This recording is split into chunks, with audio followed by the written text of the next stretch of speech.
سعدیہ میری بہن، تیری ابھی شادی نہیں ہوئی تو سسرال کے رنگوں کو نہیں جانتی۔ بھیا جی سمجھ گئے ہیں نا؟ نہیں سمجھے بھیا جی؟ اندھی ہو گئی ہو کیا؟ دیکھتے نہیں چپ سادھ لی ہے انہوں نے، 2 دن سے کھانا بھی صحیح سے نہیں کھایا ہے۔ ہیں بھیا جی؟ کیا واقعی؟ بھیا جی ایسے تو نہ کریں، کرن کے لیے مشکل ہو جائے گی۔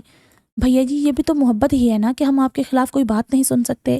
اب وہاں لوگوں کے منہ تھوڑی نہ پکڑ سکتے ہیں، کسی نے کوئی بات کہہ دی تو کرن کا دل ٹوٹ کر رہ جائے گا، اور جو لڑ پڑے تو خواہ سسرال میں عزت کی کمی ہوگی۔ کیا ڈرامہ ہو گئی ہو بھائی تم چاروں کی چاروں، کیا کیا انداز اپنا لیے ہیں تم سب نے۔ بھیا جی سعدیہ سے کہیں کہ جلدی سے تیار ہو جائے۔ نہیں جانا مجھے تمہارے ساتھ، نہ اس گھر کے تحفے جائیں گے، چلو نکلو یہاں سے، سعدیہ چیخی تھی۔ ہیرا دم بخود سعدیہ کو اور بھیا جی کی شکل کو دیکھنے لگی، پھر اسی طرح چلتی چلتی پیچھے دروازے تک گئی۔ اچھی تربیت کر رہے ہو بھیا جی سعدیہ کی، اس تربیت سے تو بہت اچھے رشتے آئیں گے اس کے، اچھی زبان درازی سکھا دی ہے تم نے، ویل ڈن، اور کہتی ہوئی باہر نکل گئی۔ یوں رفتہ رفتہ کھینچ کھانچ کر تھوڑے بہت دن مزید گزر گئے، اور آنے والے دن پرانے دنوں کی بازگشت سے ہی پر تھے۔ کچھ ذات کا کنوارا پن، کچھ ساری زندگی کی ختم نہ ہونے والی محنت، اوپر سے بہنوں کا رویہ۔ بھیا جی اب چپ چپ رہنے لگے تھے۔ بات تو صرف کرن اور ہیرا سے بگڑی تھی، مگر نہ جانے کیوں تہمینہ اور فاخرہ نے بھی فون کرنا بند کر دیا تھا۔ بہنوں کو بھیا جی کی کوئی خاص ضرورت نہیں رہ گئی تھی، چھلے سب کے پڑھ کر ختم ہو چکے تھے، ہانڈی روٹی بھی سب سیکھ ہی گئی تھی، کسی کو کوئی کام پڑ بھی جاتا تو چاروں ایک دوسرے کی مدد کر دیا کرتی تھی۔ اس طرح ان کی دنیا جو نہ جانے کب کی الگ ہو چکی تھی اب بالکل ہی پرائی ہو گئی۔ خوشیوں کی سالمیت والی سڑک پر رویوں کی تبدیلی، وقت کے بدلاؤ اور قسمت کی بے وفائی کی وجہ سے گہرے کھڈے پڑ چکے تھے۔ ایک سعدیہ سے انہیں کچھ تھوڑی بہت امید رہ گئی تھی، وہ بھی ایک دن رخصت ہوئی۔ کرن کے بیٹے کے عقیقے سے 5 مہینے بعد کا واقعہ ہے۔ سعدیہ بھیا جی سے کسی لڑکے کا ذکر کرنے لگی، اس کی سہیلی کا بھائی تھا، ٹھیک ٹھاک لوگ تھے۔ بھیا جی تو خود چاہتے تھے کہ سعدیہ کی بھی جلد سے جلد شادی ہو جائے۔ پہلے وہ لوگ گھر آئے، سعدیہ کو پسند کر لیا، پھر بھیا جی ان کے گھر چلے گئے۔ کچھ لالچی سے لوگ لگے انہیں، منہ سے ہی جہیز کی فرمائشیں کر رہے تھے۔ بھیا جی نے سعدیہ کو سمجھایا، جو محبت میں آنکھوں کا نور اور دماغ کی عقل کھو چکی تھی۔ آج کل ایسا ہی ہوتا ہے بھیا جی، سب منہ سے ہی مانگتے ہیں، نہ مانگے تو اور بہت طریقے ہیں۔ یہ کہہ دیتے ہیں کہ بڑی بہو یہ لائی ہے، ہم نے اپنی بیٹی کو فلاں فلاں چیز دی، لڑکے کو بڑا شوق ہے لکڑی کی الماری کا۔ یہ تو ان کی کھری شخصیت ہے کہ انہیں جو چاہیے منہ سے ہی مانگ رہے ہیں۔ تو پھر میں کہاں سے لاؤں کار، کہاں سے لاؤں فریج، LCD؟ کسی بینک پر تو بیٹھا نہیں ہوا میں، نہ ہی میرے بیڈ کے نیچے سے کوئی تیل کا کنواں نکل آیا ہے۔ سعدیہ کا ضبط جواب دے گیا، بات بڑھ گئی۔ چاروں پر تو ٹرنک کھول کھول کر لٹاتے رہے ہیں، ایک میری باری ہی سب ختم ہو گیا، تب کون سی گیدڑ سنگی تھی آپ کے پاس؟ ہیرا اور کرن کو بھی تو ٹی وی دیا ہے۔ ٹی وی اور LCD کی قیمتوں میں 3 گنا فرق ہے۔ آج کل جو چیز چل رہی ہے میں تو وہی لوں گی نا، شادی یہاں ہو یا کہیں اور، سعدیہ نے کندھے اچکاتے ہوئے کہا۔ اور کار، وہ کہاں سے لاؤں میں؟ وہ تو باقی چاروں کو نہیں دی۔ کار بینک سے آسان قسطوں پر بھی مل جاتی ہے، آپ اوپر والوں سے ایڈوانس کرایہ مانگ لیں یا اوپر کا پورشن گروی پر چڑھا دیں۔ سعدیہ ہر چیز کا حل سوچے بیٹھے تھی۔ گروی کی رقم بعد میں اتارے گا کون؟ بھیا جی کا بھی ضبط جواب دیتا جا رہا تھا۔ تو یوں کیوں نہیں کہتے کہ کچھ نہیں ہے میرے پاس، اماں کا سارا زیور چاروں کی شادیوں پر بک گیا، کیا میں نے کچھ کہا؟ میری باری پر ہی سب ختم ہونا تھا، ان کی دفعہ تو اڈے پر دن رات ایک کرتے رہے، اب میرے لیے وہ محنت بھی نہیں ہوتی۔ سعدیہ رونے لگی۔ بھیا جی پہلے تو اس کا رونا سنتے رہے، پھر اسے گلے سے لگا کر چپ کروایا۔ بات جہیز کی نہیں ہے سعدیہ، کچھ لالچی سے لوگ ہیں، ان کی بڑی بہو کو بھی دیکھا ہے میں نے، دکھوں کی ماری لگ رہی تھی بیچاری۔ اچھا چل 4-5 دن میری خاطر ذرا دماغ سے سوچ۔ یوں 4-5 دن اور گزر گئے، لیکن سعدیہ کا فیصلہ اٹل رہا، اسے ہر صورت اسی لڑکے سے شادی کرنا تھی۔ بھیا جی کو سختی کرنا پڑی۔ نہیں، مجھے یہ رشتہ نہیں پسند، لیکن مجھے پسند ہے، شادی میں نے کرنی ہے، آپ نے نہیں۔ جو بھی ہے لیکن یہ شادی نہیں ہوگی۔ تو پھر میں گھر سے بھاگ جاؤں گی۔ سعدیہ نے ایسے کہا جیسے وہ اس کا بھی فیصلہ کر کے بیٹھی تھی۔ پھر اس کی اگلی بات نے تو بھیا جی کی جان ہی نکال دی۔ اور تم ہوتے کون ہو مجھ پر دھونس جمانے والے؟ میری ماں ہو یا میرا باپ؟ سعدیہ نے بھیا جی کی آنکھوں میں آنکھیں ڈالتے ہوئے پوچھا تھا۔ لمحے بھر کے لیے تو بھیا جی سانس لینا بھول گئے تھے۔ میرے ماں باپ بننے کی کوشش مت کرو، میں کسی کو خود پر دھونس نہیں جمانے دوں گی۔ سعدیہ کہہ کر اپنے کمرے میں چلی گئی تھی۔ بھیا جی ایسے بیٹھے رہے تھے جیسے پتھر میں ڈھل گئے ہوں۔ بیٹھے بیٹھے ہی وہ مراقبے کی حالت میں چلے گئے تھے۔ ایک چھوٹی سعدیہ ہی تو رہ گئی تھی، اور تو کسی نے کوئی کسر چھوڑی ہی نہ تھی۔ دکھ کی ایک لہر ان کے سینے سے اٹھی جس نے اوپر تک آتے آتے ان کی شکل بگاڑ کر رکھ دی۔ پھر ایک عجیب واقعہ ہوا۔ بھیا جی زور زور سے رونے لگے۔ ہاں، نہیں ہوں میں تمہارا مائی باپ، میں چور ہوں، لٹیرا ہوں، جو تمہارا سب چوری کر چکا ہے، سب لوٹ چکا ہے، تمہارے حصے کا کھانا بھی کھا جاتا ہوں۔ بھیا جی اور تیز تیز رونے لگے۔ ہاں، نہیں ہوں میں تمہارا مائی باپ۔ اور وہ تہمینہ کیا کہہ رہی تھی؟